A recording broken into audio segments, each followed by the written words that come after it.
And last would be an administrative assistant reporting to the Integrity Commissioner, providing valuable intake and customer service to members of the public. So if I could pause for a moment and just give you an illustration. If a member of the public had a complaint about their snow removal, and they went onto the city's website and thought perhaps that the Integrity Commissioner might be the place to lodge that complaint, ADR Chambers would take and listen to that person's complaint and wouldn't say to them, "That's not what we do." They would take the person's name and phone number, and we would establish a mechanism for them to simply redirect that back to the city, to our call center, to our works department, to be able to resolve the situation immediately. So it would be invisible and seamless to the member of the public. They simply would know that their complaint had been dealt with. On a more serious issue, if there was, for instance, a complaint that would involve a human resources matter, an occupational health and safety, or a workplace harassment matter, we already have complaints procedures and investigation protocols here in the city for human resource complaints. The lawyer and Integrity Commissioner might conclude that that is appropriately handled here at the city and doesn't require their services. What we would be retaining by using ADR Chambers is we would be getting the best, the brightest, impartial, neutral assistance to our city. With this team approach, we also can ensure that an appropriate balance is going to be struck. And the appropriate balance is really our accountability to taxpayers, to be able to say that the Office of the Integrity Commissioner is providing a value, an added service to what the city already has in place, but that we are not going to be spending funds unnecessarily on something that the city can appropriately handle. ADR Chambers would provide services to the City of Brampton on an as-needed fee-for-service basis for that interim period of up to 1 year. Members of Council, the current budget estimate, which you will see next week in your budget binder, is $150,000, which represents the sliding scale of fees for the Office of the Integrity Commissioner and encompasses that 3 separate functions: the role of the administrative assistant and the intake function, the role of the lawyer to try to mediate and resolve issues informally, and third, the Integrity Commissioner. The actual costs for service provision are, of course, very, very difficult to predict. And the legislation is very open-ended. And as members of council who are striving to achieve all of the best and to be centers of excellence in terms of open, transparent, ethical conduct, you don't want a budget cap and can't impose a budget cap.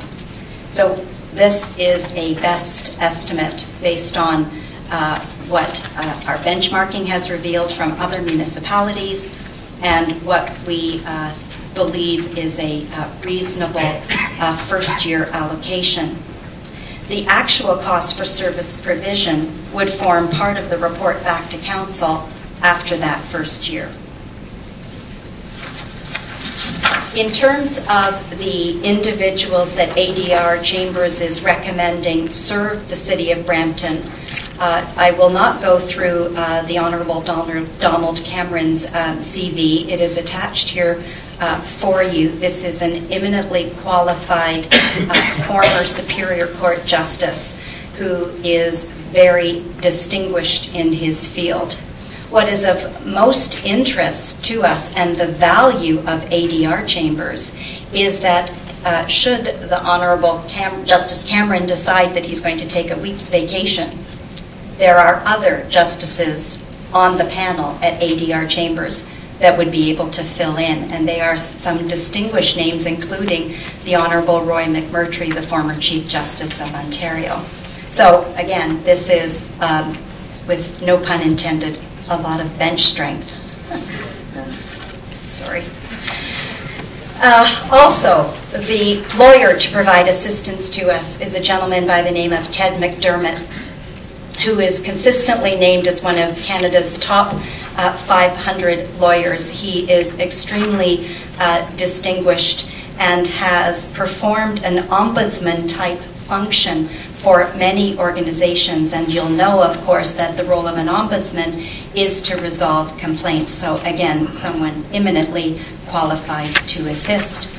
And of course, Mr. McDermott would be assisted by a number of other lawyers as needed. In terms of next steps, Madam Mayor and members of Council, I won't go through all of the recommendations that are listed in the report. It is recommended that Council approve the Code of Conduct as presented today, taking into consideration that it is a principle-based document that can be amended at any time and is a complement to the existing rules, practices, policy, and legislation currently in place that guides your day-to-day conduct. We have recommended a 30-day consultation period in order to gather public input on the Code of Conduct, and will of course report back with recommended amendments to the Code of Conduct if necessary based on that feedback. Following that, and I must say as well on the feedback, just as a note, immediately after Council, subject of course to the approval of Council today, we have put a special place on the city's website where members of the public can log on and can express in written form what their thoughts are. There's also a telephone number for them to call. There is an opportunity as well for them to submit written submissions, and of course I would do my best to answer and to speak with members of the public as I can. Following that 30-day consultation period, to ensure that we have the Code of Conduct that is approved for Council, it is recommended that the City Manager be authorized to execute the retainer agreement with ADR Chambers to provide our Integrity Commissioner services on an interim basis for a period of up to 1 year. And next week you will see that the Committee of Council will consider the budget allocation of $150,000 to establish the Office of the Integrity Commissioner. In closing, introducing and considering a Code of Conduct along with the establishment of the Office of the Integrity Commissioner are additional means for members of Council to underscore your commitment to achieve the highest standard of conduct and ethical behavior while serving the citizens of Brampton. Thank you, Mayor Fennell. Thank you, members of Council. Thank you very much. Just before you go away, there are questions, there are requests to speak, and we have 4 delegations. So we hear the delegations before questions. Deborah's not going to be far. So does that sound fair? Councillor Sprovier and Councillor Miles, you're down for questions. Can we hear the delegations first? Okay. Yes, Mayor Fennell. Come and join us. Then we're going to, do we have the list of delegations? Thank you very much to the City Manager for this introduction and this report. And just so Council knows,